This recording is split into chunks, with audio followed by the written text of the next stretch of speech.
If you love your friend more than God, you end up loving your friend less than you would love your friend if you loved God more than your friend. Right, right, right, right, So, in right. other words, subordinating your friend to God is a way of elevating your friend. Yes. And there's something about that, and you could say then similarly with the child in a way. If you subordinate your love of your spouse to your love of your child, the child actually is not loved as much. Right. I paradoxically, Yes. and again, I think we all experience this in some way if you think about it. Yeah.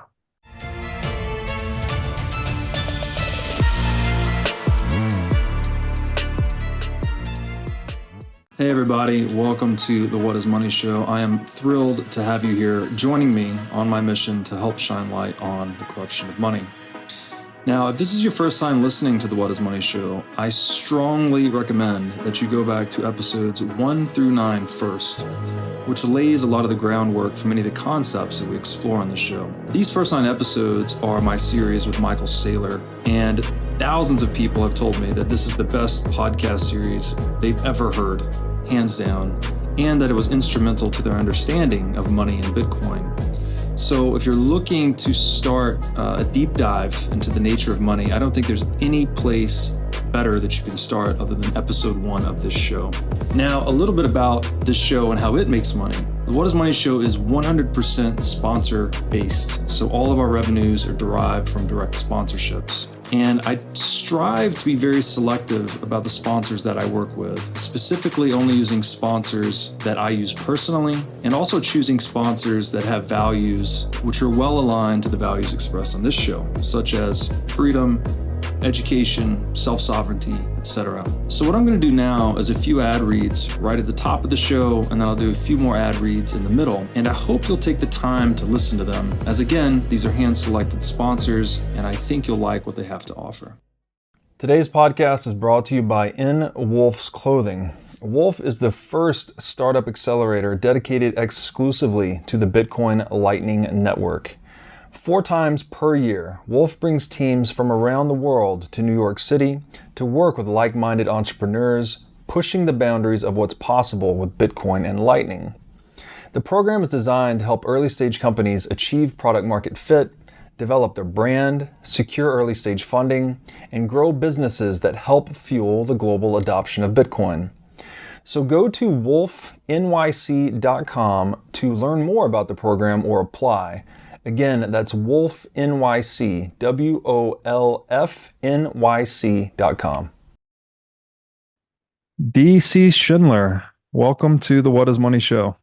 Thank you for having me, Robert. It's very nice to have you here. I'm deeply honored, actually, as I was just confessing to you before we got started. It's been kind of a long journey for me philosophically over the past few years.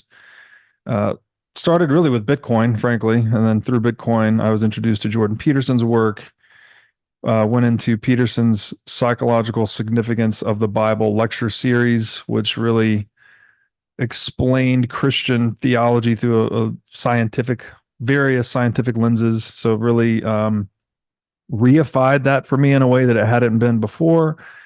I eventually discovered John Vervaeke through Peterson. And then through Mr. Vervaeke, who's been on the show a couple of times. Peterson's also been on the show. I've now discovered your work.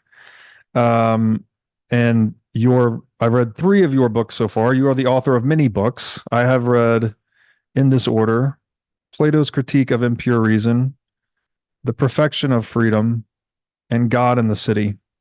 And the first one was a recommendation from Vervaeke, actually. He said it was the best book he had read on Neoplatonism. So anyone that's interested in diving into that topic, I would suggest they check out your book, Plato's Critique of Impure Reason. But today, I think we're going to focus a little bit more on your book that I've just finished, which is The Perfection of Freedom. So welcome, sir, to the show. No, it's thank you. It's helpful to know your background. It's remarkable. We were chatting about this just beforehand, how we've come into some of the similar questions, but from fairly radically different perspectives. From Bitcoin on the one hand. I was explaining that I started from Trinitarian theology, so Yes. but it's the thing is reality integrates, and I guess we'll be talking about that. But Yes. I think it's not it's in one sense surprising. It's another in another way. It's there's a kind of interesting fulfillment and sense made in the convergence of interests. So I'm looking Yes. forward to discussing some of these things with you. Yes. Likewise, I am as well. Maybe, I mean, maybe it'd be a little bit useful if you wouldn't mind, just like a brief introduction of yourself and your work. Like you mentioned, your father was engaged in the fields of theology and philosophy before you. Seems like the apple did not fall too far from the tree.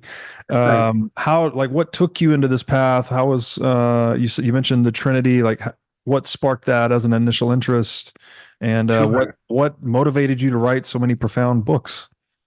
Well, no, thank you for the question. So my father, David L. Schindler, he just passed away about a year and a half ago.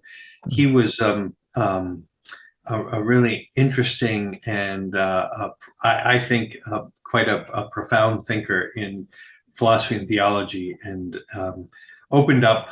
I mean, he was one of these people that couldn't spend 5 minutes without asking a deep question and Hmm. pursuing it as if his life depended on it.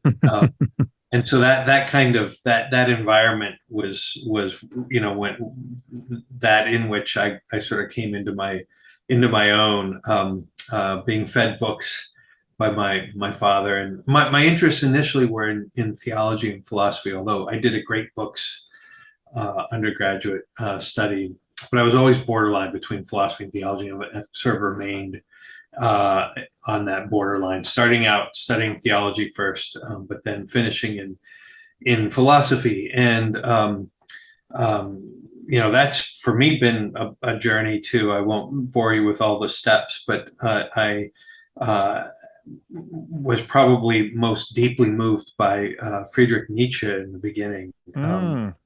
Devoured all of his work. Because I just saw it as such a radical response to the kind of meaninglessness that I saw around me and the way I thought people lived. That's one of the things I really appreciate about John Vervaeke's work. This Hmm. crisis of meaning, I think, is Hmm. absolutely right about that as being at least as important as the climate crisis or the economic crises. This is Yes. this is a crisis that really touches us to our Hmm. core as human beings. But from Plato has led to, or sorry, from Nietzsche to Plato, and then I had a pretty significant religious conversion or reconversion.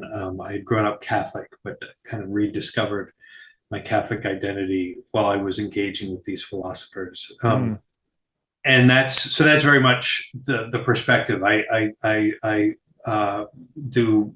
I like to think of my larger project as trying to rethink the basic questions of the culture that seem to be the ones that are most pressing, try to dig into their philosophical and ultimately their theological roots as far as I'm able, Hmm.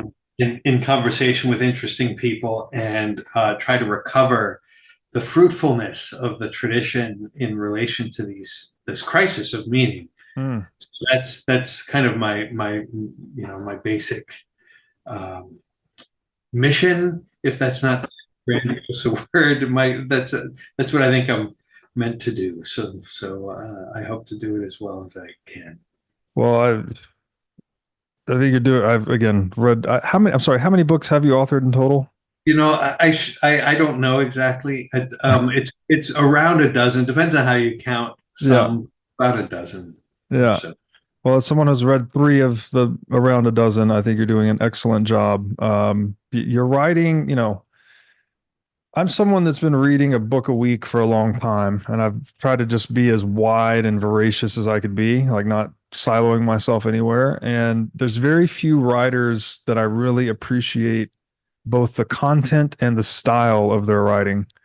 I mean, only yourself and one other come to mind right now. So I think it's very engaging, and that I don't know how, I don't know how you do it, but um, the writing has such I don't know, an absorbing style, I guess I would say, and they're very big ideas. So there's typically this would be somewhat dry reading, I think, in most cases, No, but you found a way to make it yeah. absorbing. I really appreciate that. You know, I mentioned my father who had such a deep existential interest in things, and that's been the spirit I've always engaged Mm, questions myself, and that doesn't normally fit into standard, academic scholarship. So, it's I think that's maybe one of the reasons I found Nietzsche so interesting in the beginning. But yeah, if it doesn't really touch on matters of life and death, it's really not worth all of the work required to think something through. I mean, there right. has to be a reason for it. Yes, yes. No, that's well said.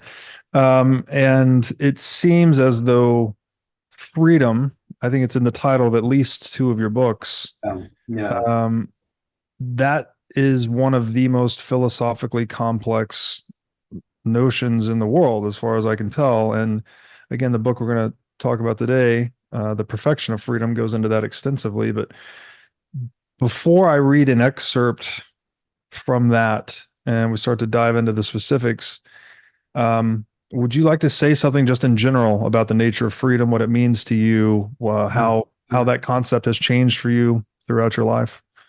Yeah, no, thank you too.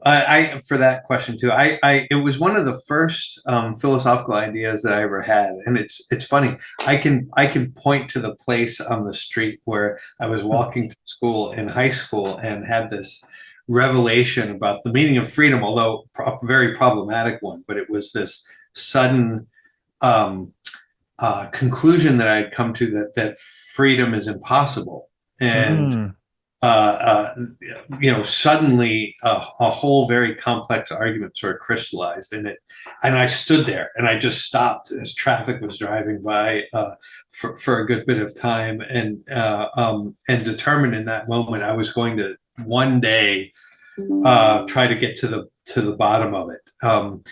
So that was in high school, and I followed followed interests in other ways. But eventually, when I started to be in a position where I was going to be able to do some writing, I realized freedom was going to have to be one of the basic things I engage with. Now, it's not just because of that original experience, but also I think, and I would like to hear what you think about this, that the question of freedom seems to be at the root of so many of the things that we think yeah, about, yeah, dimensions of our life, the various cultural problems and challenges that occur, that so many of these things seem to hang on how we understand freedom. And what's interesting is it seems that this is something, it's one of those questions that both the left and the right seem to take very seriously. yeah, Um, yeah. the interpretations may be different, but this is something I think everybody knows is lies at the center of our human existence. So I thought, okay, if the point of philosophizing is engaging with things that matter, question of freedom matters. Yes. It's beautiful. Yeah, in general, like, well, we it's a philosophy podcast, but we have kind of an economics focus. It was, I guess you would say, mostly libertarian Mhm. philosophy, like classically libertarian, which is, I actually view life, liberty, and property as three temporal aspects of freedom, right? If you lose your life, if someone kills you, you've lost your future freedom, right? Mhm. If Mhm. someone incarcerates you, they've taken your liberty. Well, then you've lost your present freedom to move about. And if Sure. someone takes your property, well, then they've violated the fruits of your past freedom in a way. Mhm. So I think that, and again, I'm not saying that definition of freedom is going to fit into the total definition of freedom we're going to have today, but this is how I sort of originally looked at it, and still think there's a lot of value there. I think as a principle of social order, Yeah. life, liberty, and property seems to be fundamental in a way, right? It's just, live and let live, don't Mhm. steal, don't kill, right? This almost they're biblical ethics in a way. Um, there's often the discussion of freedom from versus freedom to, like, Yeah, right. and I think that I think you can sum both of those up as options. So another way to look at freedom is like optionality space, which is a kind of more of a complex systems view. Mm-hmm. And that optionality space is either expanded or contracted Hmm. based largely on our level of technological development. So, for instance, someone living 2,000 years ago didn't have the option to fly from New York to Los Angeles in 4 hours, right? Right. The technology did not exist. Therefore, the option did not exist. And of Uh, course, in New York didn't exist. yes. Yeah. Well, there you go. Yeah. Yeah. Even Yeah. better. Yeah. Even more to the point. Um, so, I think by preserving life, liberty, and property, we actually create the conditions which allow us to expand optionality space in terms of innovation, productive innovation, price discovery, et cetera. And this is very much, again, a free market libertarian view. Yeah. Um, but, uh, and I guess we'll get into this too, because the end of your book, and spoiler alert, we're going to give away some of the book. I hope nobody minds. But I was definitely floored by some of the ideas at the end of the book as they pertain to freedom. There's not things that I saw coming at all, and it certainly transformed my view on freedom. Um, so, if I may, Yes. I'll just read an excerpt from your book, and then I'll throw a question at you. I'm going to add. I'll read an excerpt, then I'm going to add some more color from Hmm. another thinker that I mentioned earlier, Mises, and then Hmm. I'd like to ask you a question. And so I'm operating from the Kindle version of your book, so I will cite the location. It doesn't give me the page number, but it tells me the location in Kindle. And so this is location 157 of the Kindle version of The Perfection of Freedom. You wrote, quote, "The problem in a nutshell is that we think of freedom as an end, but define it as a means. And so we treat a bonum utile as if it were a bonum honestum." I'll have to ask you what those mean because I'm not sure. But this is not a mere problem of logic or classification. Instead, this confusion has far reaching philosophical and cultural implications. To put the problem in its starkest terms, instrumental goods can only ever be good in a derivative sense. A means can be not just an instrument, but an instrumental good only through a relationship to an end to which it is subordinate. If we make a means an end in itself, we do two things at once. We both eliminate its goodness and we elevate its status. We transform the absence of goodness into a purpose. Inside of this confusion of ends and means is therefore what we could justifiably call a kind of nihilism. Unquote. So I would like to introduce now something from the crowning masterwork of Ludwig von Mises, his book Human Action. And I'll just read uh, a brief definition of how he defines human action, which is the title of the work. Mises writes that human action is purposeful behavior, or we may say, action is will put into operation and transformed into an agency, is aiming at ends and goals, is the ego's meaningful response to stimuli and to the conditions of its environment, is a person's conscious adjustment to the state of the universe that determines his life. Or later on, Mises more succinctly puts it, action is the employment of means for the attainment of ends.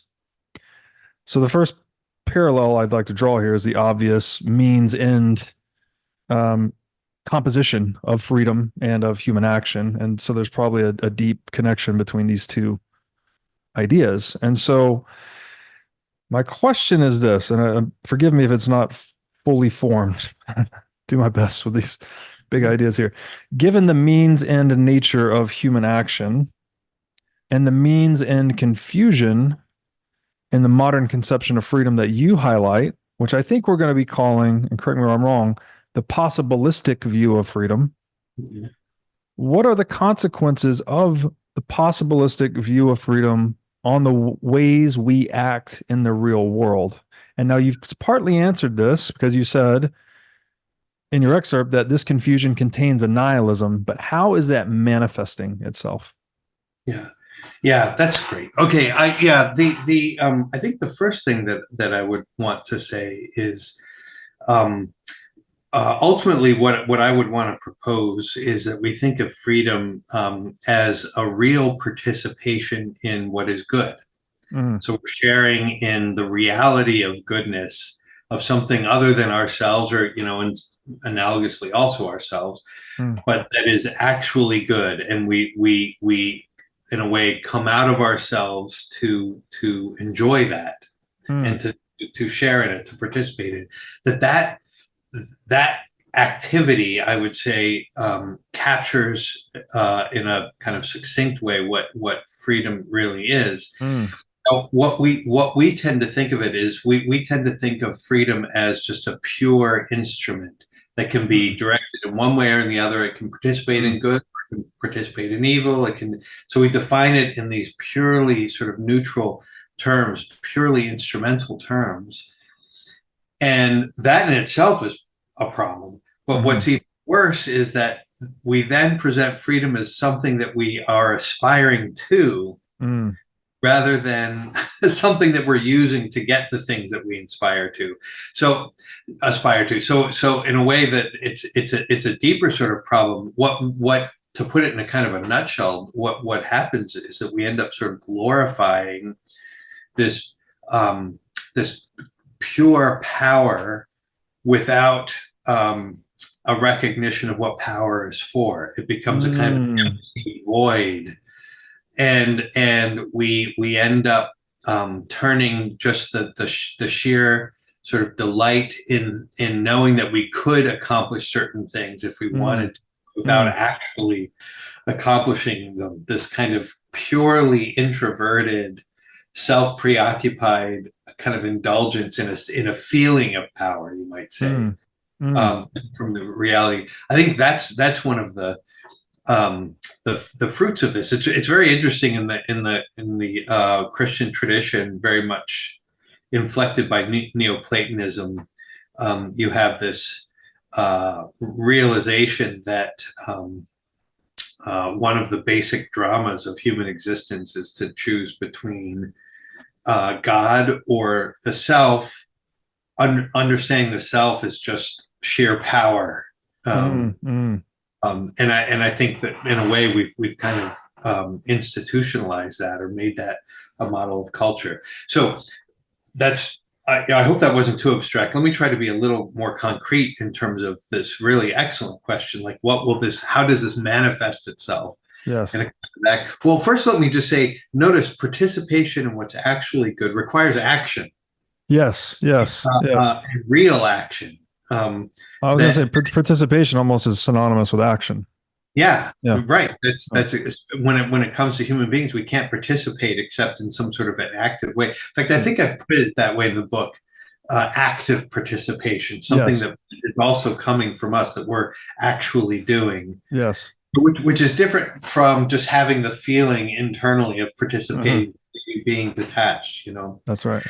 So, okay, but this great question about how does this manifest? I mean, it seems to me, if we think of freedom basically in terms of potency and power, as opposed to actual participation in what's really good, we will tend to privilege certain conditions that I think are ultimately really self-defeating. This idea that in order to be free, I need to break away from, I need to avoid establishing bonds with reality, with other people, with things. I need to separate. I need not to become attached. I need to simply multiply options without any connection, without any sort of consideration uh, of what the options are pointing to. The number of options becomes attractive as opposed to um, Mm. quality, Mm-hmm. quality of some real thing. Mm-hmm. And I could go on and on about that. One tends to be destructive. The idea is destructive and revolutionary. We need to break things rather than cultivate them. We Right.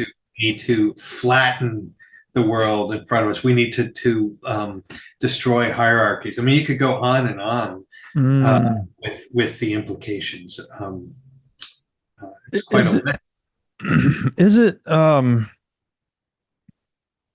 something, is it like over indexing on expanding the option space without indexing on ethicality at all? Like there's no ethics to it. It's like, well, we're just going to create as many options as possible for Mhm. whatever we decide to aim at. Whereas ethics would introduce more of a moral aiming of something. Is that? Yeah. Yeah, no, well, I don't. Ethics would be one part of it. I would like to emphasize just the reality of what's good, and not simply. It's interesting.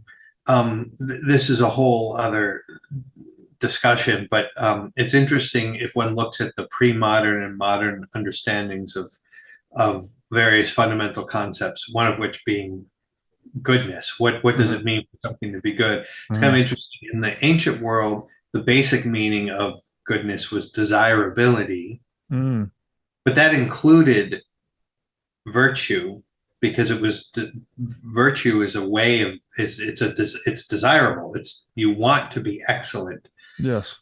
and being excellent allows you to participate more fully in what's good. But the governing idea is desirability. In the modern world, and one can trace this pretty precisely in certain thinkers, that goodness comes to have a merely moral sense.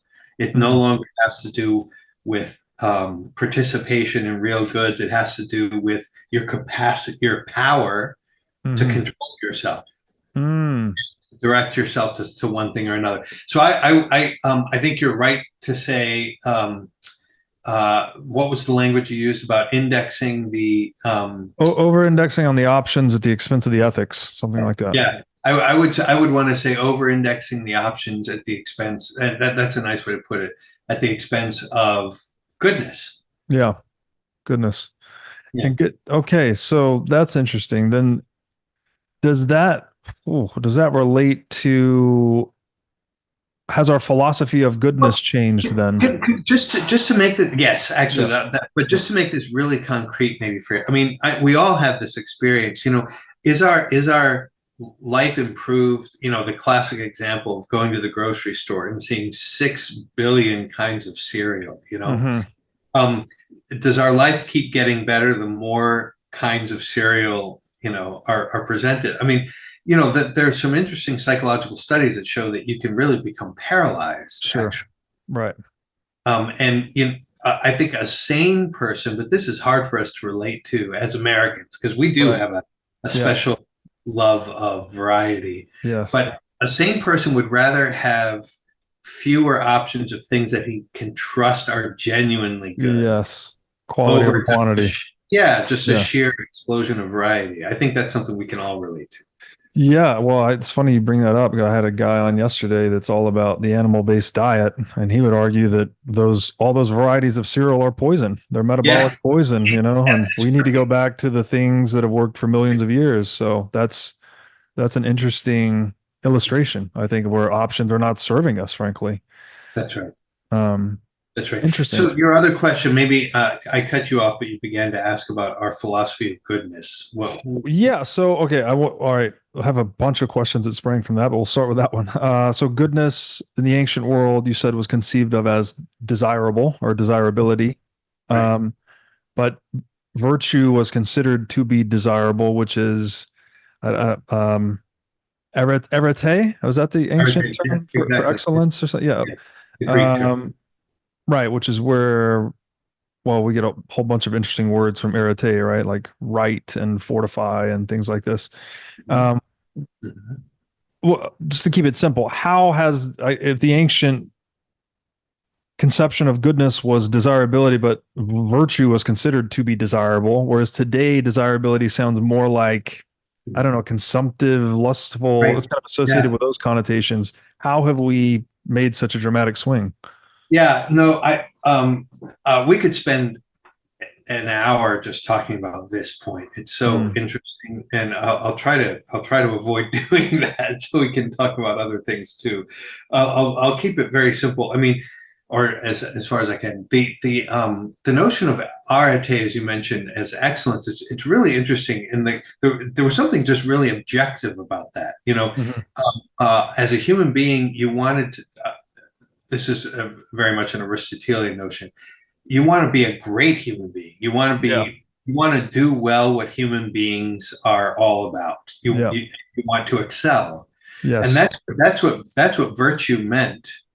To be excellent at various things. So there's a connection between being excellent at playing piano, being excellent at playing sports, and being excellent in terms of virtue. Hmm. Hmm. All of those were just forms of being an excellent human being, and they were all ways of showing forth what it means to be good. Hmm. See, but now it's interesting. We don't make much of a connection between virtue and like playing sports, unless Hmm. we introduce questions about whether you cheat or not. Sportsmanship. Yeah. Sportsmanship, yeah. Yeah. But like being able to kick the ball. My kids are into soccer these days. Being able to make a pass, we don't think of as an expression of virtue. Right. Whereas in the ancient sense, it's very much an expression. It's kind of a paradigm because it's a Yeah. human excellence. Yeah. So now we've separated virtue in terms of sheer power, and now we're become suspicious of things like, as you mentioned, desire seems to be self-indulgent, and Yes. it seems to be a kind of negative sort of self-interest. Um, that happens when we've fragmented goodness. So you used the Latin terms here. Bonum honestum Oh, means, yes, please. yeah, that means intrinsic goodness. Bonum utile means instrumental good, Oh, and then there's a third one that I didn't mention in that passage, but in the classical list, there's a bonum delectabile, which is the pleasurable good.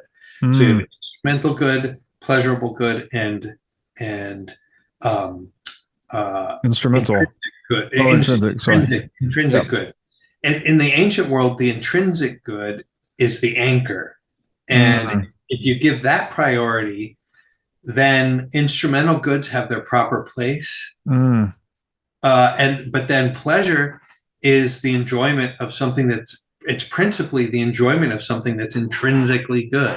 mm, And so you're meant to actually take delight in being generous and to mm, take delight in virtuous activity. That's a sign of its goodness. mm. We've removed the intrinsic good, we've removed the anchor, and now we have this split between instrumental good, which we think in terms of pure power, and Hmm. we think of virtue as power over yourself. Hmm. And then opposed to it is pleasure, which would seem to be, in a way, the more pleasure you find in things, the more it attaches you. It sort of drains your power, and Right. I mean, there would be a number of ways of critiquing that, but that's one that stands out. Forget multivitamins and other supplements. Animal organs are the most nutrient dense foods on the planet. You can get 100 times more nutrients from organs than you can from muscle meats. But the problem with eating organs is that they are difficult to find in stores, they are difficult to prepare, and even when they are prepared well, they often don't taste great. Thankfully, Heart and Soil Supplements has made consuming organ meats so much easier by providing powderized organs in capsule form. Organ meats include everything your body needs to thrive: vitamins, minerals, peptides, proteins, and growth factors. This is why organ meats were the most prized foods for our ancestors. Fortunately for us, Heart and Soil makes these treasured foods easily accessible. So go to heartandsoil.co today and use discount code BREEDLOVE to get started on your journey to optimal health and vitality. Again, that's heartandsoil.co, discount code BREEDLOVE. Over the past 9 years, I've been going through a pretty serious struggle with my personal health. It started with a sharp pain and stiffness in my hip after a lifting injury, which I later learned was related to some pretty extensive inflammation in my gut. Then I developed an autoimmune issue, and soon I was having joint pain all over, skin irritations, and all kinds of digestive issues. I visited many doctors trying to figure out what was wrong, but none of them were able to help me fix any of my issues. I eventually started to see an energy healer with whom I had some limited success, but it wasn't until I started working with the biohacker Anthony DiClementi last year that I was finally able to start making real progress on my healing journey. Anthony spent a lot of time with me learning about my specific situation and worked with me to adapt a custom health plan to address my needs. Anthony has served as a personal biohacker for celebrities, billionaires, and professional athletes all over the world. Besides helping people like me overcome health issues, Anthony and his world-class medical team also help guys that just want to optimize their cognitive performance, guys that want to pack on some muscle, and guys that just want to get shredded. Anthony keeps a tight book of business and is selective about the clients he brings on. To apply for Anthony's biohacking services, text Breedlove to 847-943-7221. Again, to apply for Anthony's biohacking services, just text Breedlove to 847-943-7221. That's great. Okay, so this ties into something you said earlier that I also wanted to ask you about. I think you said something like this dichotomy between God and self, right? Where Yeah. self is pure power. Mm-hmm. And then God, I mean, one of the ways we talk about God is as, a higher power or the all powerful or, omnipotent, omniscient, omnipresent, etc. And you also just mentioned kind of this, the pleasure, right? How it has a power over you, right? And it's almost bleeds into the domain of addiction and things like that. If you get, too much, if you pursue pleasure too much, then you can become addicted to whatever the thing is, alcohol, drugs, whatever. So power being so the through line between the self and God and this like sort of pleasure addiction category. This is probably a whole nother episode too, but like, how do you define power? Like, what is this? This is one of these terms I often wrestle. I often decompose it between political and physical power, but I wonder how you address the conception of power. I love these questions. Power is an ambiguous term. It means one thing if you think of it as an expression of goodness or reality or the way things are. And it's another thing when you subordinate reality to pure possibility. If power becomes the organizing principle, it means one thing. If it's inserted in a much more kind of concrete, organized whole, it means something very different. Now, what's interesting, you mentioned God as the higher power, self power, pleasures as having power over you. One of the most decisive moments in the development of Western civilization in terms of the evolution of what we call intellectual history was late Middle Ages. This thing known as nominalism. Yes. Okay.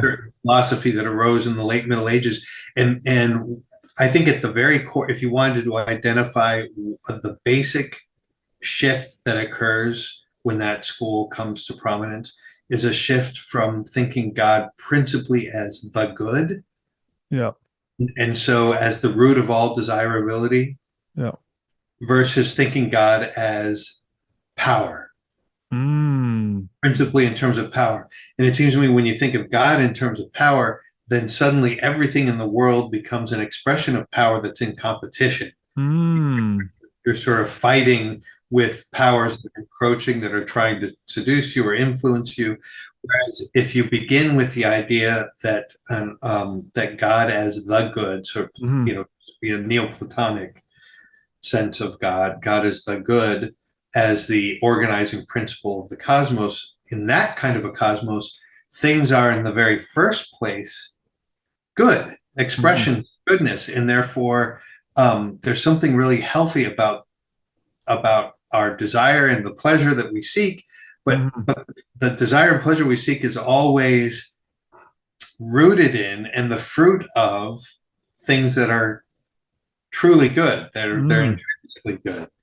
And so that, it's very different from pleasure as a kind of always potential addiction or something like that. It's a Right. radically different thing. It's a different ordering principle. Is there embedded here another means ends confusion with power then? That power is a means to, well, Yeah, all activity in a way, but if you treat it as purely as an end, then it can be corrupting or something.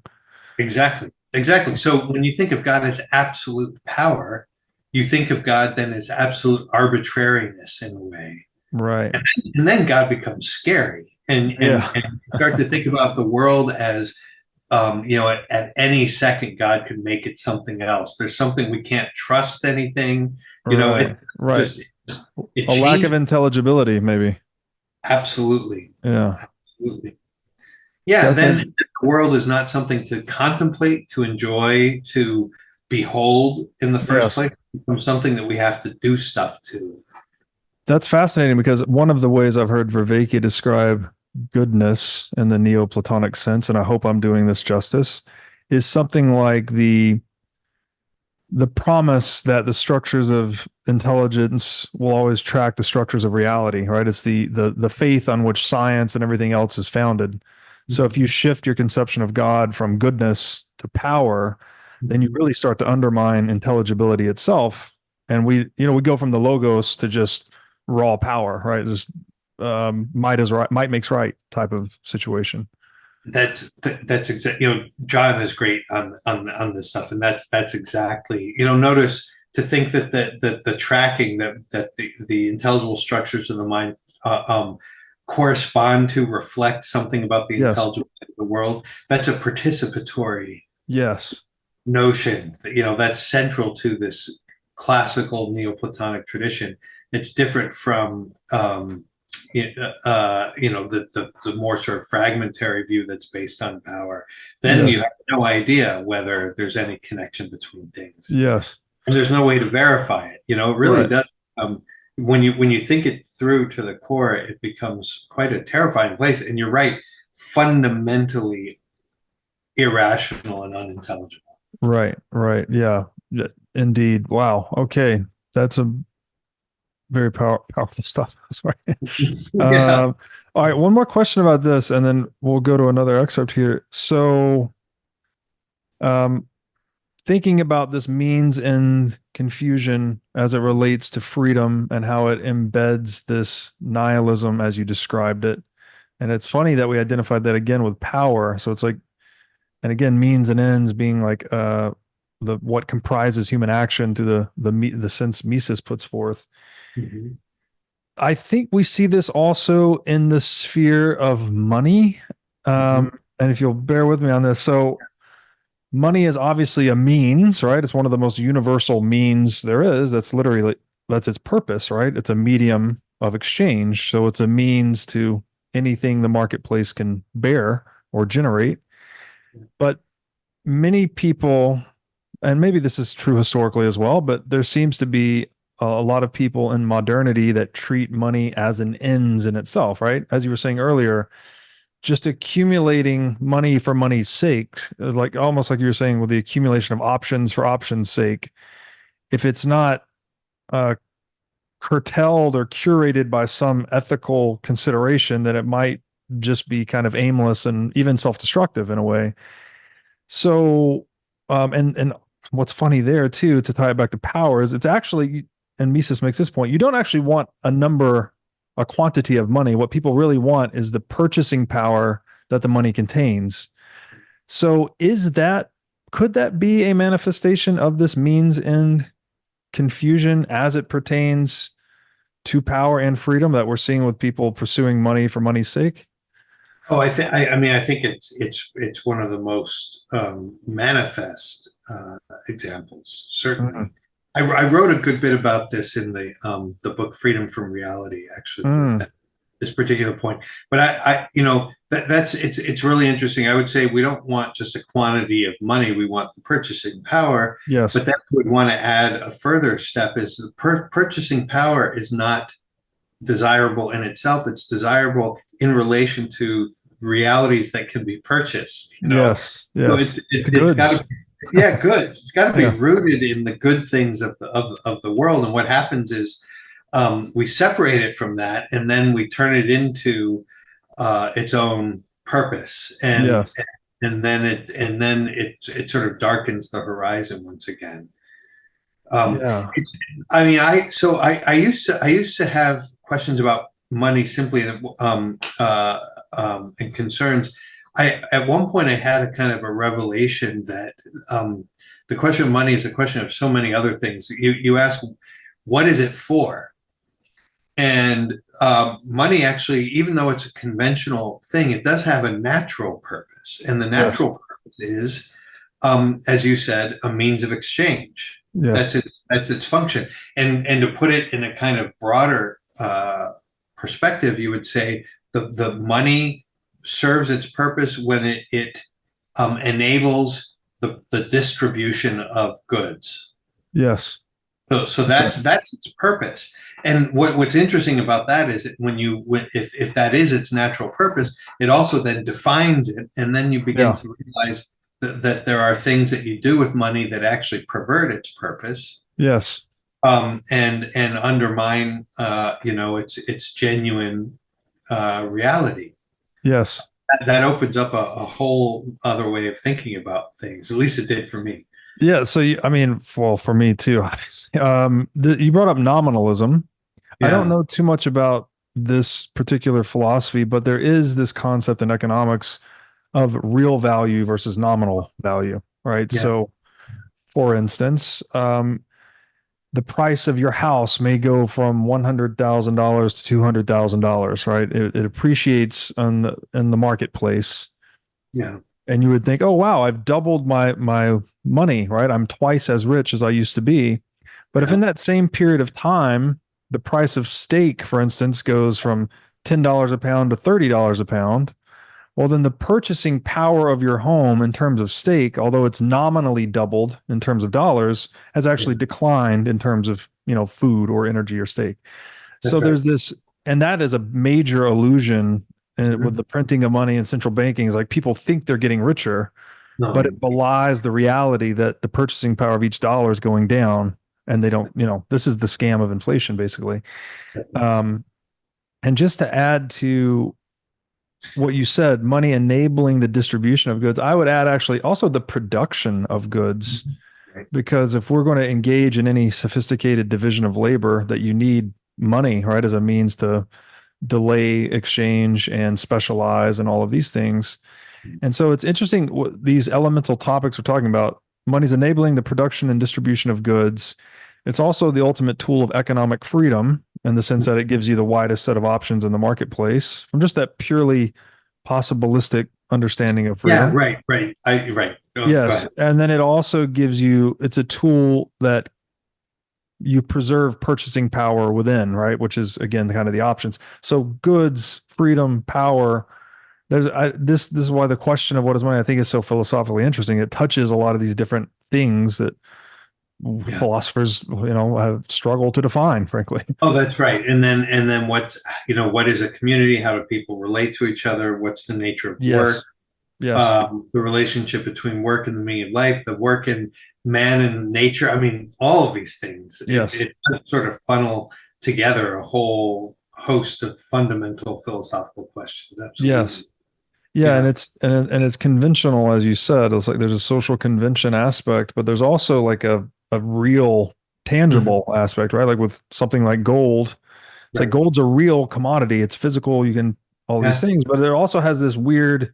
We've assigned this role of money to it, where it's not just its industrial use. We've attached a social convention onto this metal. So it Yeah. kind of, again, it's got a foot in both worlds, like physical reality and social reality, I guess. Yeah. I mean, this, not to get too mystical, Mm. um, but there is an argument to be made, historically speaking, that there's a kind of an analogy between I mean, and here's my sort of Catholic stuff coming out, but an analogy between sacrament as the union of the spiritual and the physical. Mm-hmm. And money would be like a natural analog of this, because you have something that's physical with a sort of spiritual meaning. That Interesting. those things are not unrelated.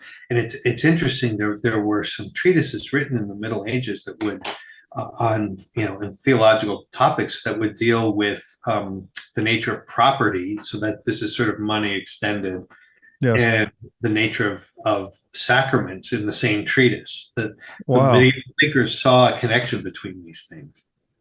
Can you define sacrament? I mean, I'm vaguely familiar. Yeah, right. I mean, so baptism would be just would be a sacrament. You need the physical water, um, Okay. but the water cleanses physically, but it simultaneously, in its cleansing physically, also cleanses Ah, spiritually. So gotcha. it sort of unites a spiritual and a physical meaning.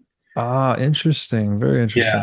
So Okay. so in Catholic spirit, in Catholic life, the sacraments are kind of a basic part of the whole business. That's beautiful. And correct me where I'm wrong here, but I heard this on a podcast, I think with you, and this might be Hegel or Heidegger, I'm not sure.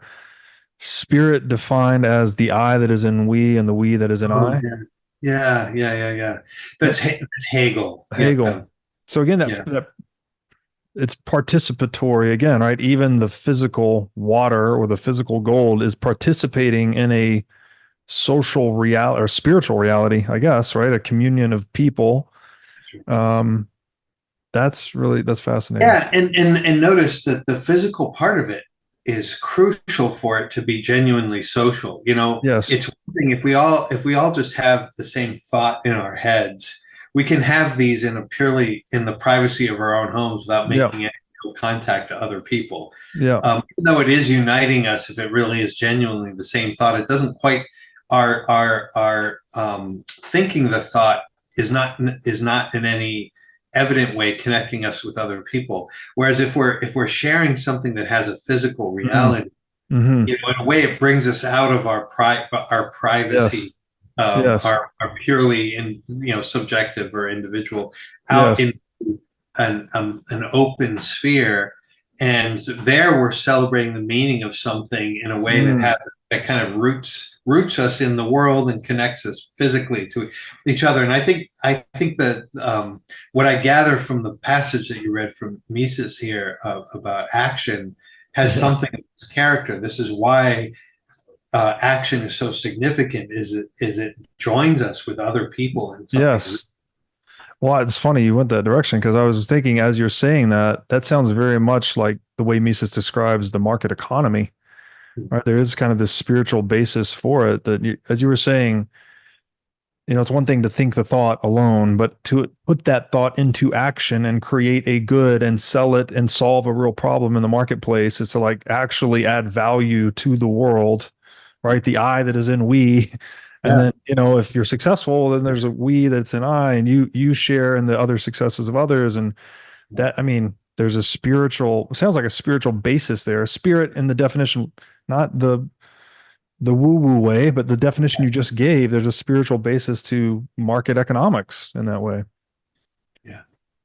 Fascinating. Um, okay, if I may, I'll read another excerpt and ask you another question here. This is location 196. And you write, and this is let's see here. Yeah, okay. I'm gonna get into private property a little bit here. So the excerpt is thus: along these lines, a fairly recent book has attempted to get to the root of the contemporary problem of freedom by contrasting two 19th century theorists of liberalism, John Stuart Mill and Lord Acton. While the former conceived of freedom simply as the ability to do what one wants, the latter insisted that true freedom requires a recognition of the ends proper to man and a directing of our choices to those ends. Genuine liberty is thus a quote unquote ordered liberty, which means freedom that is limited by reason, nature, law, or some other determining principle that lends meaning by providing and orienting context, unquote.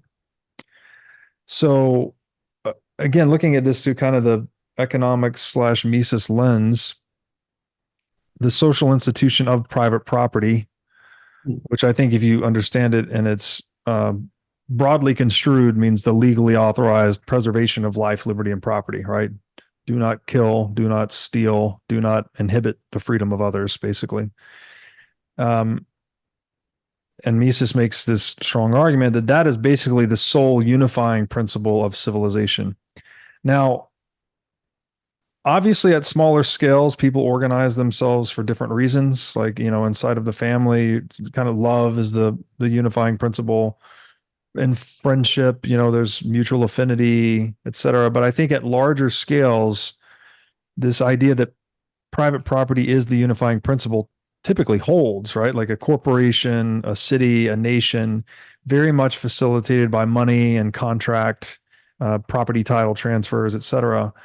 And so it seems like that is the only viable unifying principle for larger scale social orders, let's say.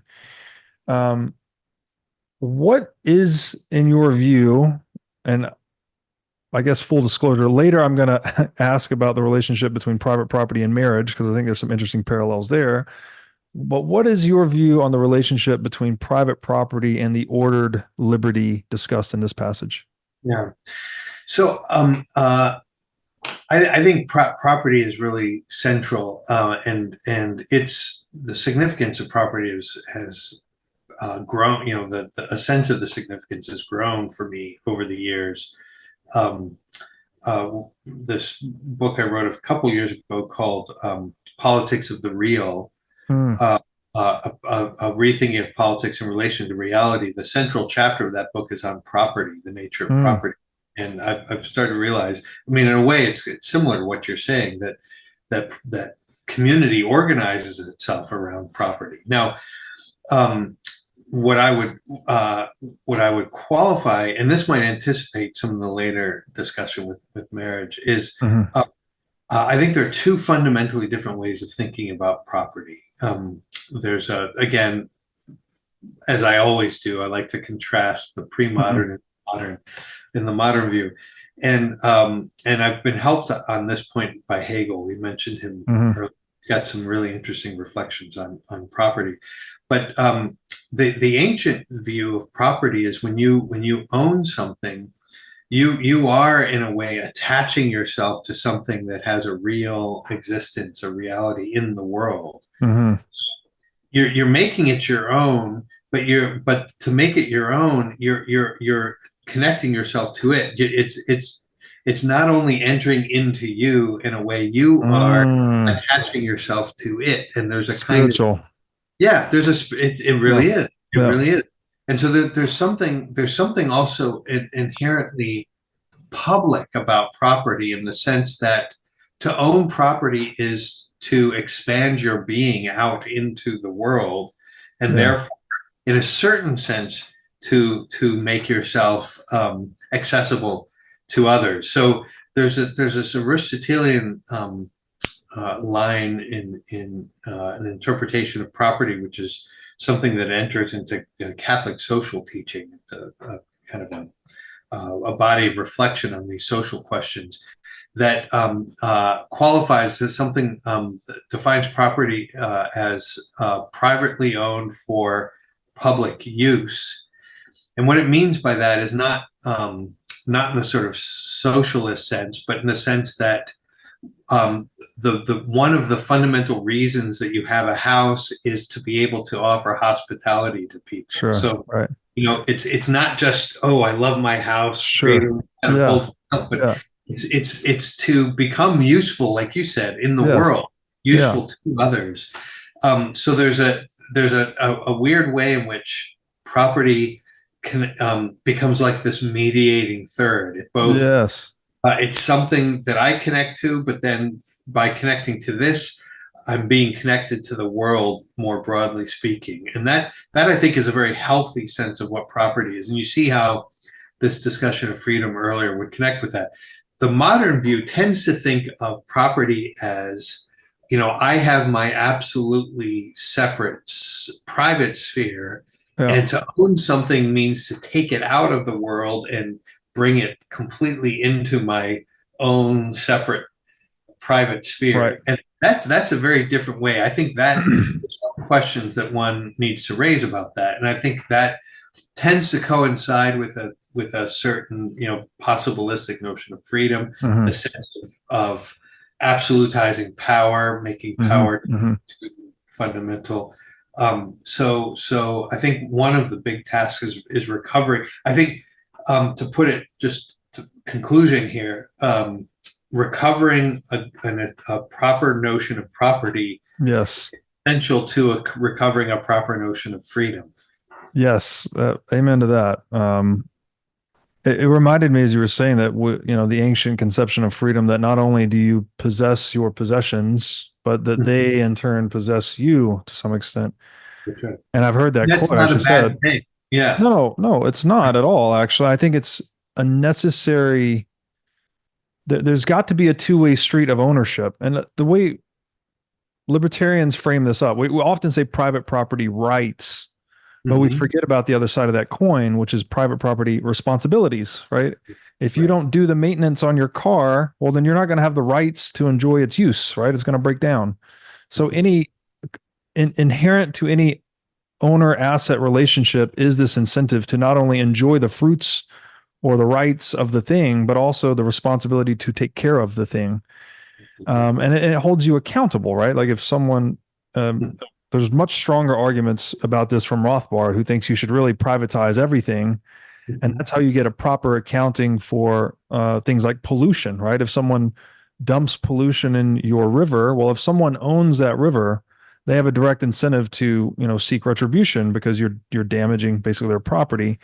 And when they seek retribution, that causes that cost to be imputed in the polluter's P&L. So then all of a sudden, whereas pollution would be profitable, right? If you just dump it and get away with it, now Right. pollution would become unprofitable because of, the proprietor basically suing you or whatever the means of legal remediation are.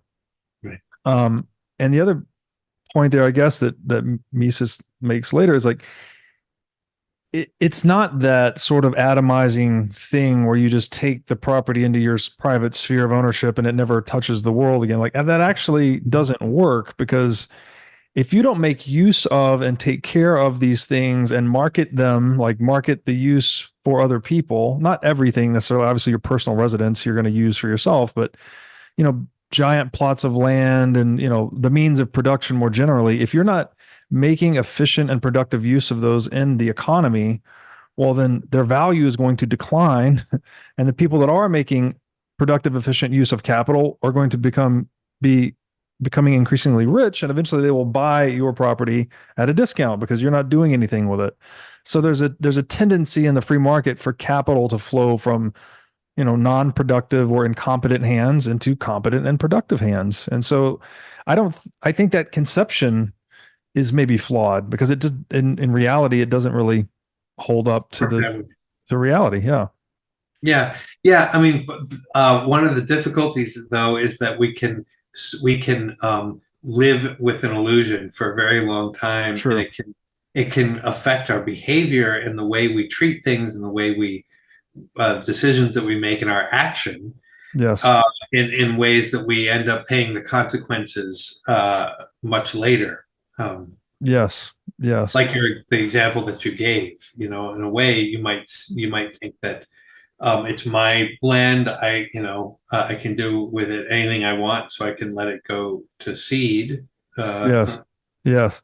but in fact, you're not enjoying. That's not ownership, really. Right. It's interesting. The word in the old, if you look up in the Oxford English Dictionary, and every once in a while you hear this use, to own something Mm. is not simply to possess it, but also to confess, to admit it. Mm. Right. You Right. know, Right. Own up to uh, it. own up to it. Yeah, Yeah. Yeah. yeah. And I Yeah. mean, it seems to me if we think of ownership in those terms, it kind of captures both sides of what you were talking Huh. about. You That's you fascinating. you have to own up to the Yes. things And, and we recognize it when we say take ownership of Yes. the mistakes that you made, or Yes. take ownership of this task that's given to you. Don't just Yes. mindlessly follow instructions, but own it. Yes. You're going to enter into it in a much more living way and be much more creative and fruitful in Yes. engagement with it.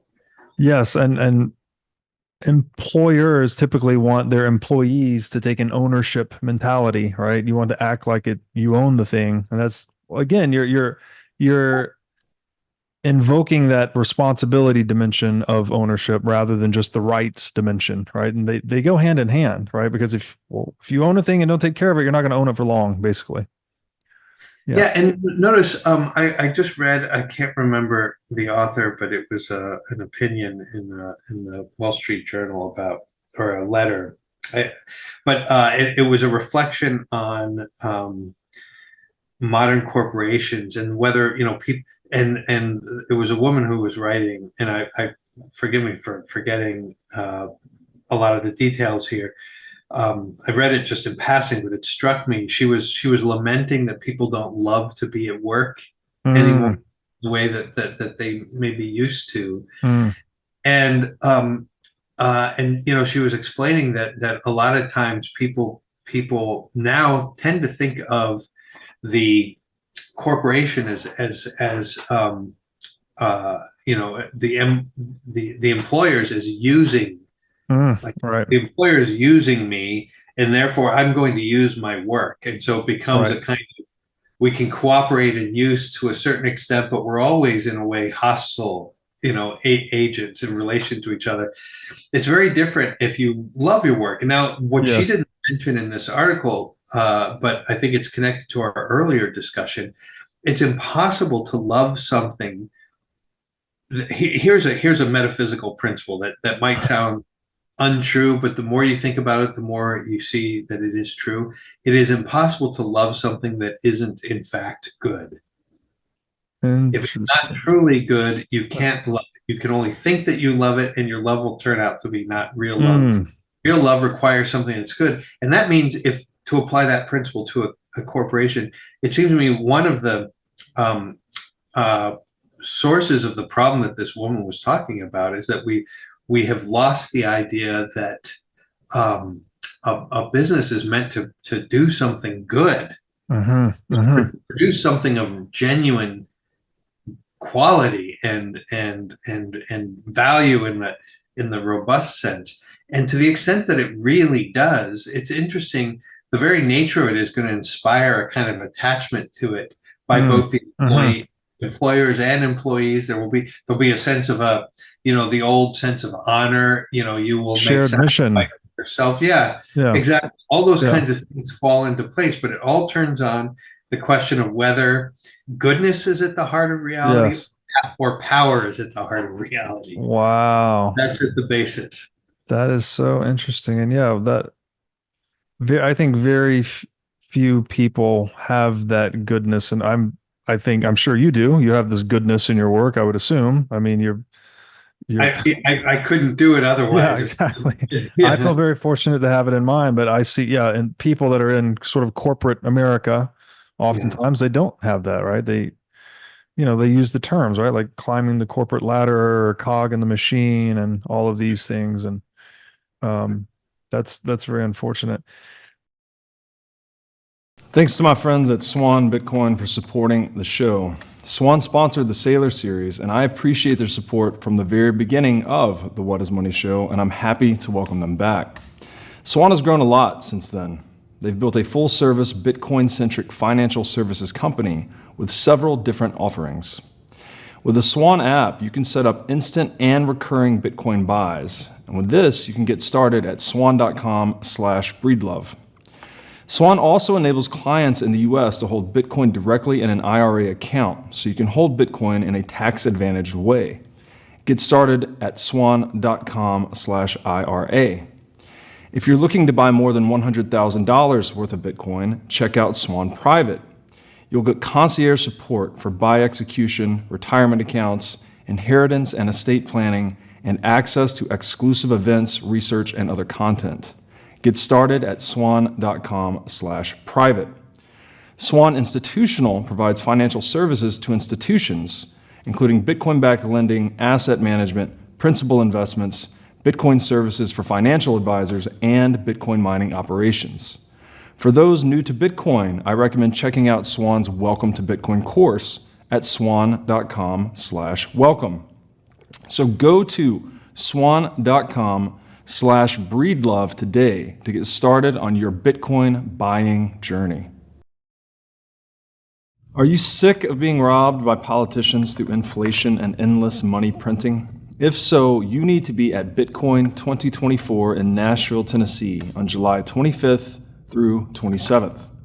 As the largest Bitcoin and Fintech conference in the world, Bitcoin 2024 stands as a beacon of monetary freedom, a glimmer of hope amongst a darkening macroeconomic backdrop.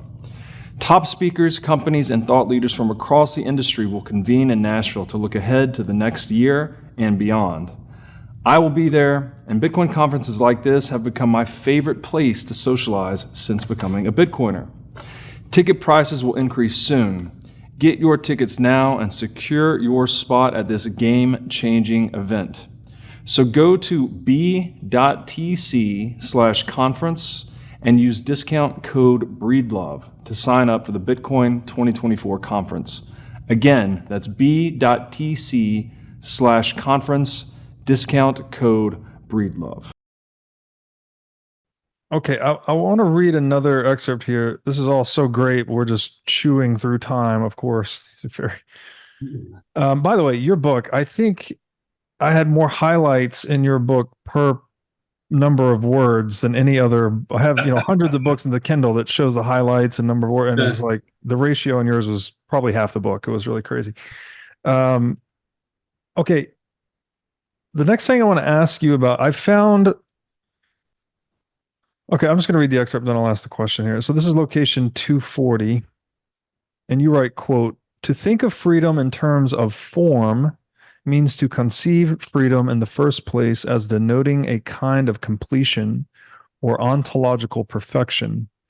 To conceive of it not simply as a quality of agency or action, but more fundamentally as a mode of being, which will, of course, subsequently bear on the way one acts and the manner of choice. Because the conventional view defines itself as possibility, it contrasts itself with actuality, and therefore with limit and everything that would entail limitation. As a result, the conventional view tends toward a kind of atomistic abstraction, and thus sets in motion a series of oppositions between individuals, between the individual and the community, between freedom and nature, freedom and reason, freedom and law, freedom and desire, and so forth. Thinking of freedom in the first place, not as opposed to limit, but precisely as integrated with form and so realized in, and indeed not only compatible with, but essentially defined by limitation, therefore promises to avoid these problems, which are increasingly being attributed to the conventional view," unquote. And this is something that will come out more as we talk about marriage, but I think we've already sort of touched on it with private property, that this idea of limiting what other people, limiting what is acceptable in a social context can actually, so that sounds like you're curtailing freedom in a way, right? You're limiting the number of options, but somewhat paradoxically, that enables more innovation, more production, more economic prosperity, which expands options. So there's a weird thing here, right? That we'll get into it with marriage too. But before diving into that more deeply, I found this particular word as so important to understanding your book. And so I want to ask you about it specifically. It's the word form, actually. Yeah. And as I read the definition of this word, as you know, when you get into the, I guess, ideas of this depth, you find yourself defining very smaller and smaller words. Like, what does this word really mean? And so form appears in a lot of different words, right? Formality, formula, formation, transformation, information, reformation, even the Platonic forms, right? Which are maybe the most essential form of forms. How are you defining form in this context and throughout the book? Yeah, it is a fundamental concept, and one of the most fundamental concepts. And some might even say formative. Yeah, there you go. And as the most basic things are always the hardest in a way to define. Yeah. But I think there are certain things you can say about it. I would say a form. I mean, in maybe the simplest terms, it's an organized whole. Form is a multiplicity of features that have a single that form a single whole. Is it Gestalt? Is that a Gestalt? Exactly, right. Okay. Yeah. That would be, in fact, so the German word Gestalt is one of the translations is form. It's interesting. It brings in some other factors, but I rather than complicate things, it's basically a whole greater than the sum of its parts, which implies that there's a kind of a unifying principle. There's a unity to a form. But it's an intelligible. A form is an object of intelligence, as again a kind of completed, defined whole. Now that's very abstract, but I think if we start talking about examples and things that maybe we can work out some illustrations. Yes. If we can stay in the abstract, well, actually, there might be some illustrations here, because when you say more than the sum of its parts, the concept that immediately comes up for me is emergent properties. Yeah, which is more in like the domain of complex systems and whatnot, where I don't know what's a really common example. I think they talk about, I'm sorry, I'm struggling. Maybe traffic even is like an emergent property. Here's a super low level, hydrogen and oxygen, separate. They're one thing. You put them together in a certain way and they become water. Yes. And water is not just the properties of hydrogen plus the properties of oxygen. Exactly. Yes. It's something totally new, even though what's new about it is not like an extra thing in addition to hydrogen and oxygen. So it's a curious. It's just the simple interconnectedness of hydrogen and oxygen generates something that has an intelligibility that transcends the content of those two parts. Yes, no, that's fantastic. And things like I think I've heard of like ant hills talked about this way, right? Like the individual ants don't have a lot of cognitive faculties, but then collectively they act like one giant organism, right? It's like an emergent property of the ants interacting. Yeah. So that, or like flocks of birds where you'll see this huge sudden turn, and they all seem to turn at the same time. I mean, it's the murmuration of starlings, I think they're called. I forget what the birds are called, but they call that a murmuration, right? Where the birds are, they look like they're moving as one organism. So what does this say if form is it Gestalt? Is that the right way? Right, yes. So this is a cohered whole that is, by virtue of its coherence, perhaps somehow more than the sum of its parts, or exhibiting different properties than the sum properties of its parts. And we've talked a little bit about like unifying principle earlier, right? Like private property being a unifying principle. What is the relationship, I guess, between the unifying principle and the emergence of a Gestalt? Does it need to have integrity or something to get that emergent property Gestalt? Yes, yeah. Well, it's really interesting that's a debated question, and I won't go into the details that get a little sophisticated. But the question is whether in the notion of emergent properties, often people won't, well, at least sometimes people will use that as a way of denying the presence of something genuinely transcendent. Because the word transcendent is complicated. Some people think, oh, you're mystifying, you're trying to bring in, but transcendence just means kind of otherness or distinctness. Yeah. Um, the question is whether you can have a real Gestalt without something, without a unity that is distinct from any individual part or just their interrelation, that there's actually Yeah. kind of a principle. And that's a big question. I take the side very much, and I think we'll give an argument for it, that there has to be an organizing principle for Mm. there to be a genuine unity. And so that one needs to enrich the language of emergent properties that way. But Mm. that's a sort of a different kind of question, the ontological question there. Yeah, and sorry, it's a bit abstract, but what I was thinking about in that respect was, obviously libertarian philosophy argues very strongly for the importance of private property. The quote by Mises on this is that if history can teach us anything, it is that human civilization and private property are inexorably linked. Like you can't have one without the other, basically. And so I was thinking, if perhaps it was the degree to which we adhered to that unifying principle might increase the emergent property, if you will, of the collective. But if you deviate from that principle, then you actually get the reverse, right? It becomes more like 1 + 1 = 2 versus 1 + 1 = 3, for instance. Yeah.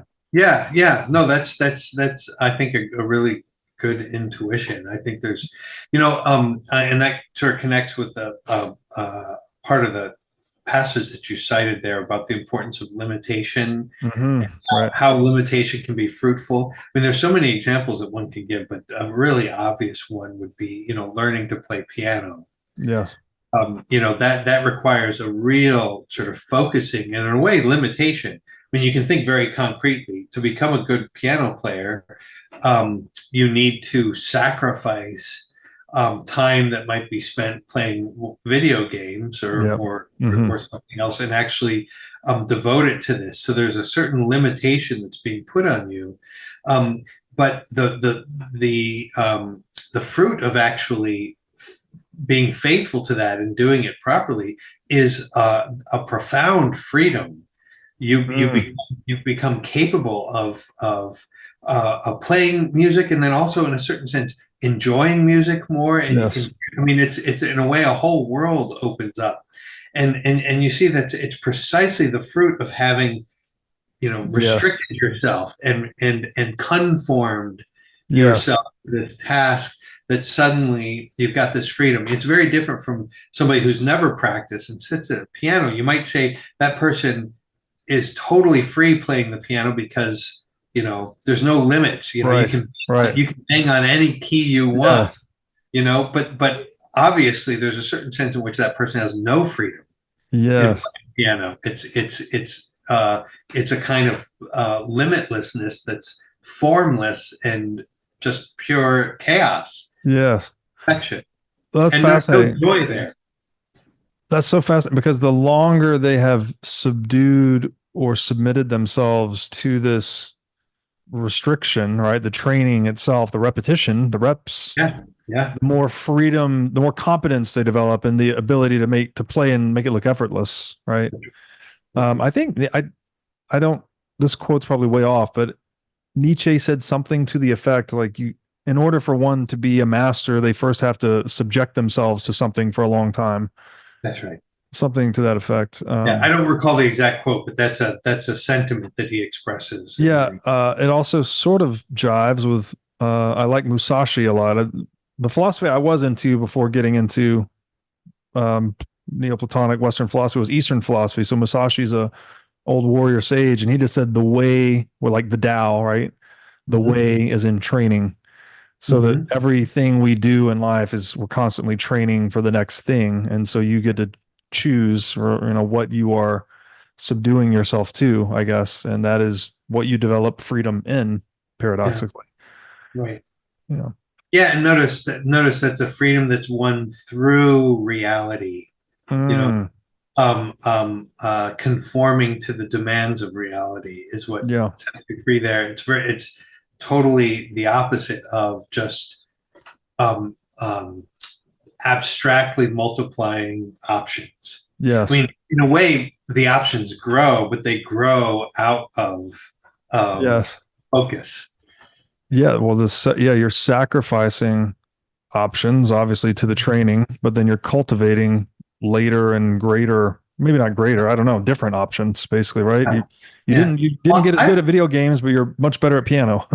yeah, that's right. But I would say there is a certain great. I mean, this here's another line from Plato.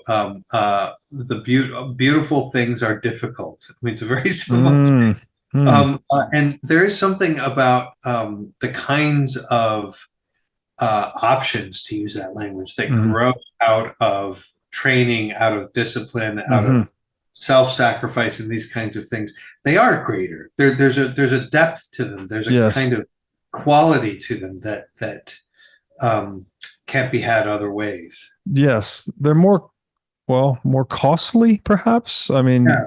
yeah. So therefore more rare. Yeah, and maybe the part of the you prize them more because of the work that went into it. There's Yes. some truth to that. Yes, definitely. Okay. I'm going to jump ahead here. So I feel bad because I want to go through all these questions, but we only got a little bit of time left here. We'll have to do this again.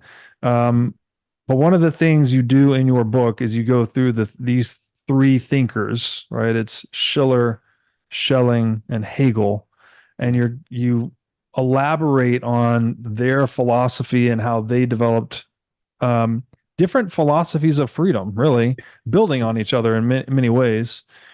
Um, and I would love to dig into that, but I really want to jump to the end and talk about marriage because I think it's just so important. True. Yeah. Yeah.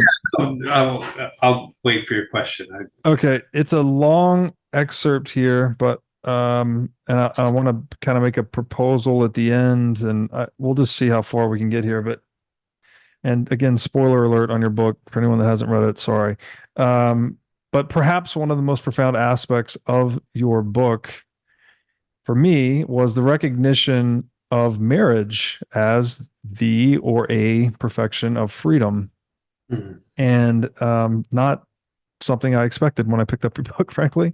Yeah. But it's a very compelling argument. I'll read an excerpt here of you specifically describing the types of freedom that it enables. But again, with this in mind, I'm interested in us exploring the overlaps kind of Yeah. between the forms of transcendence offered by marriage Yeah. and certain forms of transcendence enabled by private property. Yeah. And really, it's weird. It's this idea of relationship, kind of back to relationality being primary.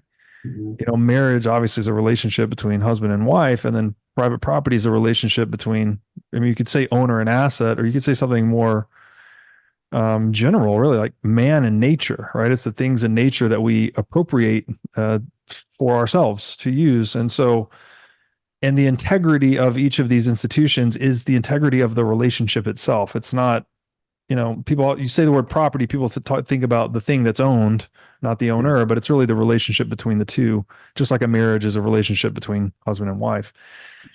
So, with that said, I'll read a And long excerpt. in both cases, it's a relationship that has a public status too, which is Yes. really interesting. Yeah. Anyway.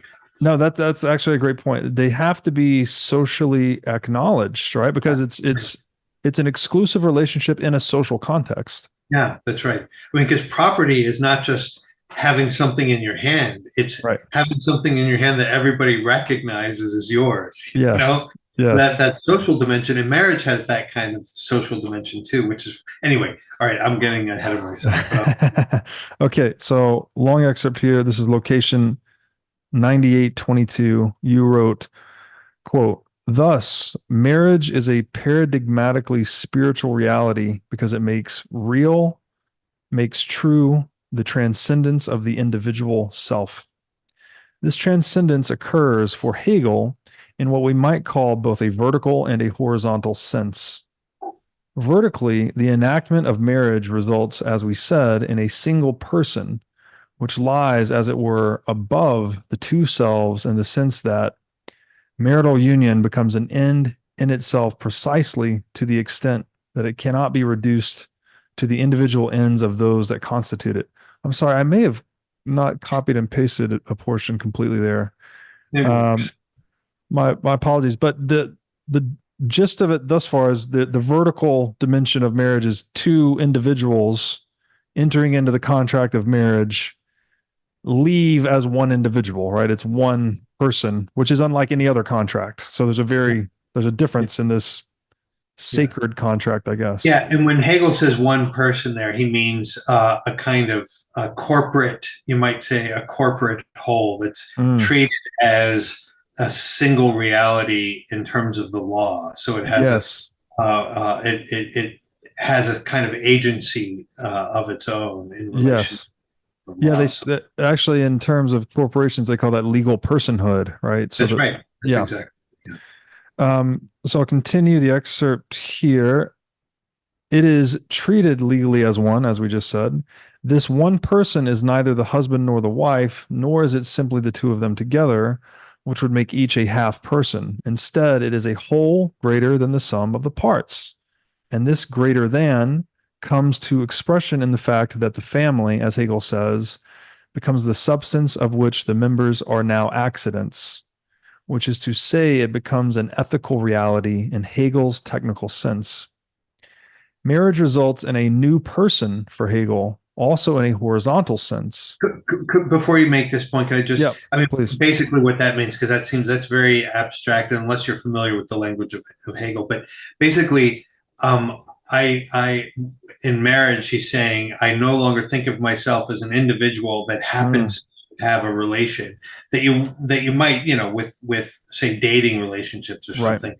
When you actually get married, at that moment, you then think of you henceforward think of yourself as a member of this corporate whole. So Yes. that's what he means by saying that it becomes the reality of which you are an accident. That might sound very, Right. Right. uh, A uh, participant in an indivisible whole, right? there you go. Yes, yes, yes. Yeah, and that so important to conceive of marriage that way. I think for marriage to be functional and good, right? Oh, absolutely. Absolutely. Okay, going to the horizontal dimension, marriage results in a new person for Hegel, also in a horizontal sense, insofar as the union between husband and wife results in a child. The unity of marriage, which in substance is merely inwardness and disposition, but in existence is divided between the two subjects, itself becomes in the children an existence, which has being for itself and an object which they, the parents, love as their love and their substantial existence. Mhm. He adds in the To that, which is yeah, his addition. the German word I can't pronounce. In the child, the mother loves her husband, and he his wife. In it, they see their love before them. Horizontal transcendence is indispensable, since spirit has to have objective existence in order to be what it is.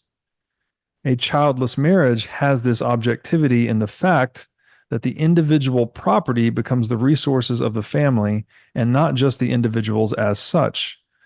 But the child is the paradigm of the objectivity, paradoxically, precisely because he or she is not something that belongs to the parents as a possession.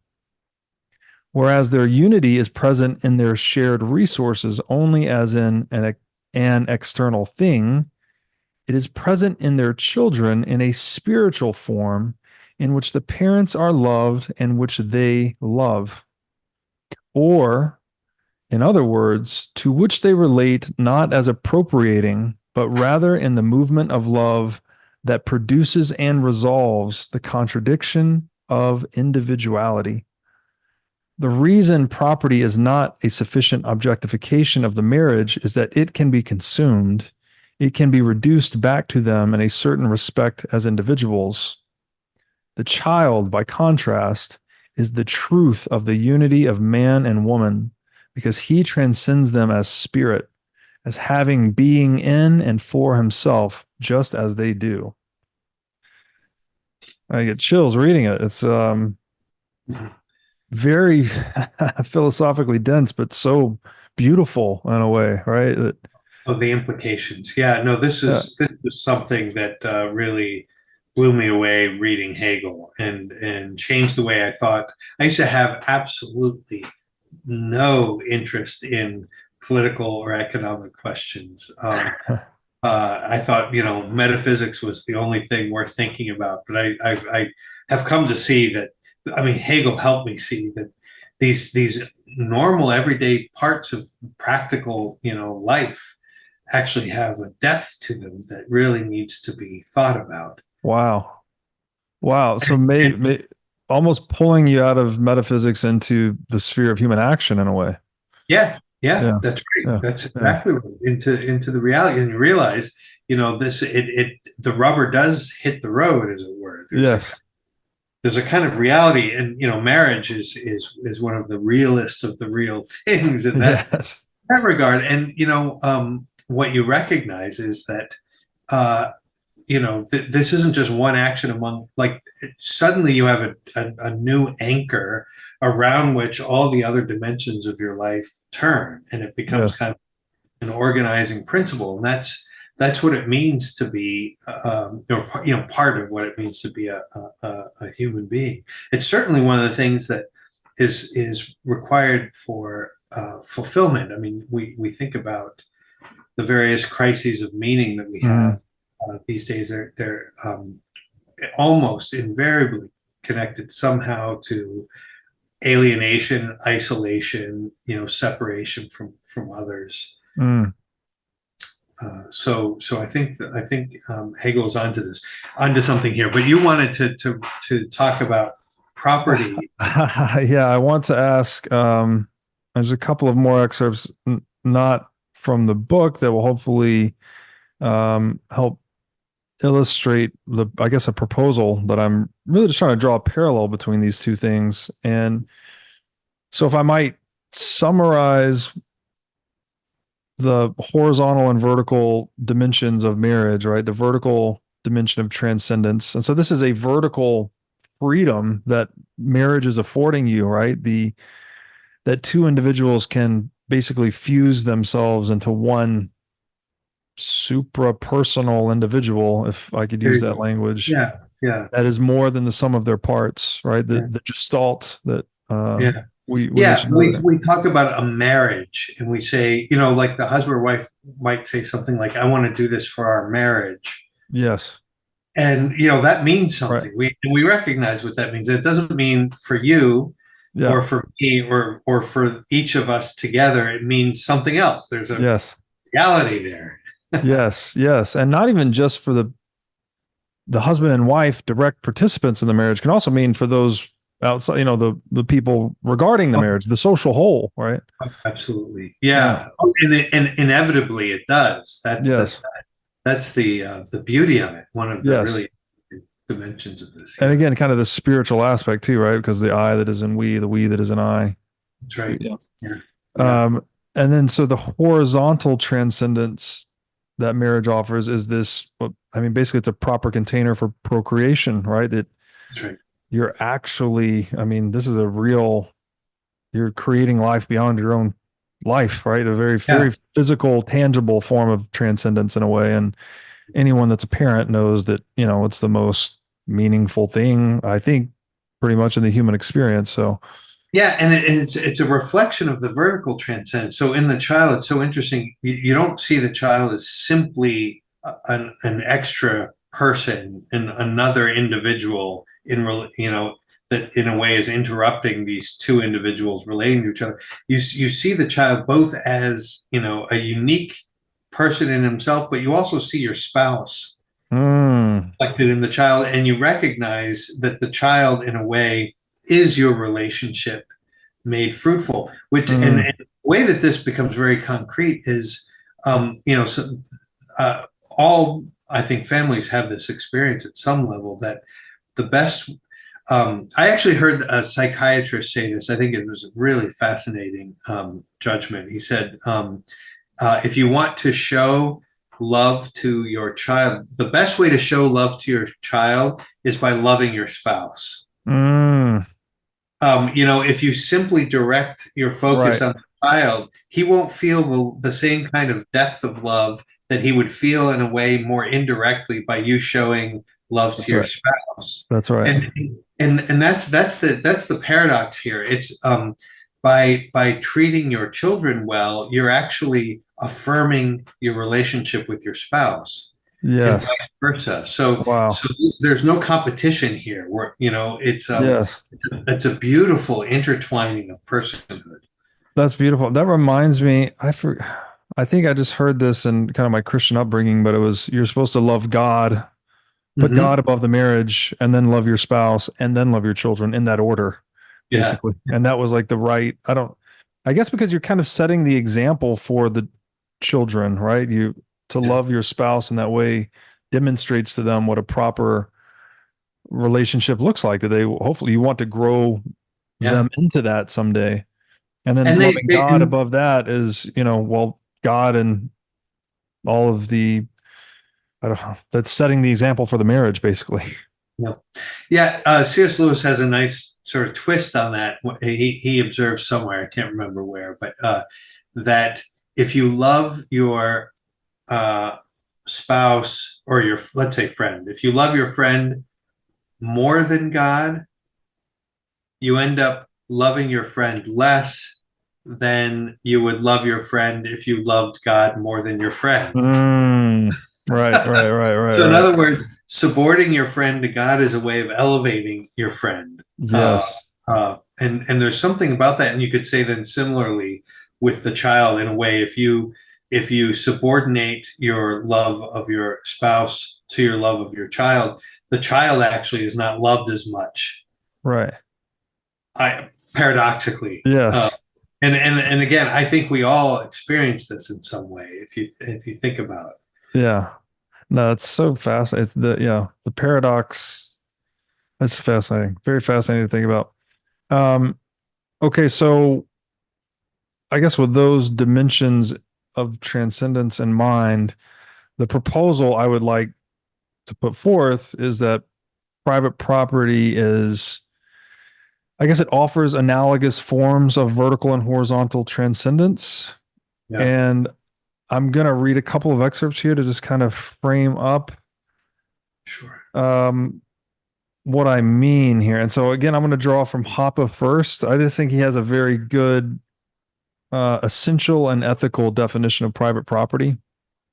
And he writes, quote, in the Garden of Eden, and when he says the Garden of Eden here, he's talking about a hypothetical world in which economic scarcity does not exist. So even if all of our wants were satisfied, he's saying we still need private property for the following reasons. In the Garden of Eden, the solution is provided by the simple rule stipulating that everyone may place or move his own body wherever he pleases, provided only that no one else is already standing there and occupying the same space. And outside the Garden of Eden, in the realm of all around scarcity, the solution is provided by this rule.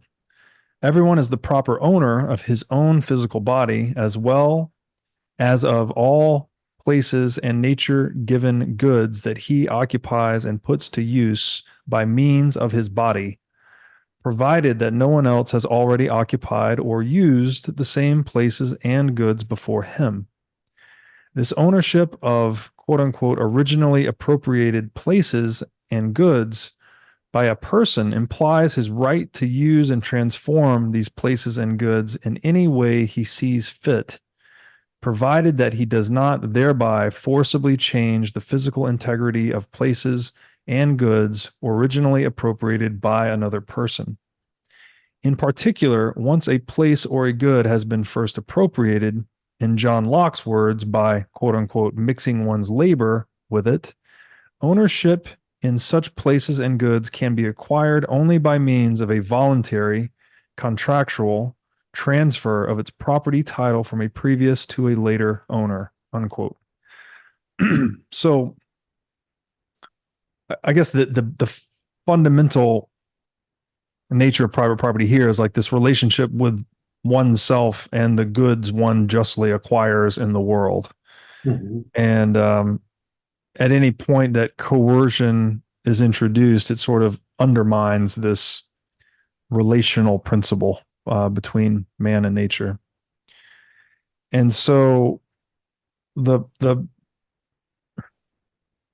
I'll put forth kind of the proposal here, and I won't read the excerpts to back it up unless maybe we need it. But the when I read your book, I Mhm. was blown away. I was like, oh, vertical, horizontal transcendence, beautiful. And then I had already picked up on some subtle connections between marriage and private property. They're both these, as you mentioned earlier, right? Socially acknowledged, exclusive relationships. Right. Um, but when you framed it this way, I was thinking like, oh, what are the forms of transcendence private property is affording us? Is there anything that's analogous to marriage? And so I think there's two that line up pretty nicely with what you said. And the first one, which would be the vertical transcendence, Mhm. is that private property enables price discovery, Okay. which is basically, Vervaeke uses the term distributed cognition. Mhm. And so the price signal is this piece of information that is coordinating the distributed cognition of markets, right? So if the price of copper goes up, I don't need to know that there was a copper mine collapse in Brazil. All right. I don't need any narrative whatsoever. I, as a user of copper, as a producer, I'm incentivized to produce more because the price went up. And as a consumer, I'm incentivized to use less or find substitutes. Right. So all the data of the story has been compressed into the market price. Yeah. And so it's through the market price that many minds in the world become one, basically. They become unified. So Yeah. it's a form of extreme data compression that coordinates economic actions Right. in the world. And so the analogy I drew there was just the vertical transcendence. You've got two people becoming one in this sacred union of marriage. And in a pricing system, you have many minds becoming one and then enabling it to coordinate actions in that way. Mhm. And then and I have a little excerpt to kind of frame that up a little more, but I'll wait on that. And then the horizontal, I guess I could just pause there actually and get your thoughts on the vertical before we talk about the Yeah. horizontal. I mean, that's really interesting. You know, I've got concerns about John Locke's interpretation of these things, what I've written about in other places. I've never thought about market value in those terms. It's really interesting. You're giving it an ontological interpretation, which I find intriguing, and it'd be something I'd like to think about. In principle, this idea that um, this becomes a kind of a socially instantiated reality that brings to a kind of unity, a multiplicity of agencies Mm. and ways, desires and aspirations and ways of being in the world. That's intriguing. That makes these. I mean, what's interesting is that would make these things principles of unity prior to there being principles of competition, say, and opposition. And Yeah. I'd have to think about what the implications of that would be, but that's intriguing. Yeah. No, thank you. Well, again, definitely not my idea originally at all. I'm just connecting two worlds here. But yeah, I think Mises would say something like, of course, we have economic competition, but in, when private property is respected, then Hmm. it's nonviolent competition and it's aimed at the satisfaction of consumer wants. Right. So the thing we're really competing for is to solve more problems for more people with less effort. And so it's a very productive Yeah. competition, not a destructive competition. Um, so yeah, I think that would be good. Like it seems like Yeah. that's, Yeah. I mean, it Yeah. literally Yeah. produces more market goods. So I Right. think, yeah, it's, Yeah, I'd like to I'd like to think about like what further implications. I mean, if that's the only thing that's going on, or if there are other things going on, to what extent is the price somehow driven by a kind of competitive opposition, and to what extent is it something that resolves that? These are things I'd like to think about. yes. Not I can't think about them on the spot here. No, no, fair enough. I know that's a big, big thing here. Okay, I will read and yeah, we're pushing up on time here. So if you need to jump off at any point, let me know. But I'll try to read this horizontal one here. So the other dimension of private property that I think we could analogize to the horizontal transcendence is that private property in addition to facilitating price discovery, it also facilitates or at least accelerates innovation, Hmm. which is a form of market driven technology discovery, right? So we're literally figuring out the best tool for the job. And then when that's figured out in one place, the idea gets replicated everywhere. Yeah. And then civilization sort of levels up, right? And then we figure out the next tool for the job. And we build civilization through these layers of technologies, really, which are just solutions to problems. And so with innovation comes greater productive output in terms of both the quantity and the quality of goods available, right? Not just are we making more stuff, but we're making new stuff, right? Mhm. This laptop didn't exist 25 years ago that we're talking, obviously technology keeps progressing, and that progress improves general living standards worldwide because again, goods, services, techniques, these things are all manifestations of techne, as the ancient Greeks called it, right? Like useful knowledge, I guess. Yeah. So when we figure out a useful idea, it spreads, right? It spreads through the trade of goods and information channels, et cetera. So in other words, innovation is what sets the limit on the extent to which we can be fruitful and multiply in the world, right?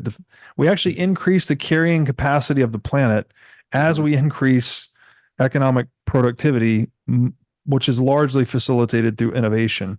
So this would be the horizontal, analogous to the horizontal dimension that, well, the horizontal dimension in marriage is having kids. Yeah. Well, the planet can only support so many kids unless we increase economic productivity. So these things appear to go hand in hand. Yeah. Yeah. I think that as I think about this, I mean, there's something fruitful there. Mm.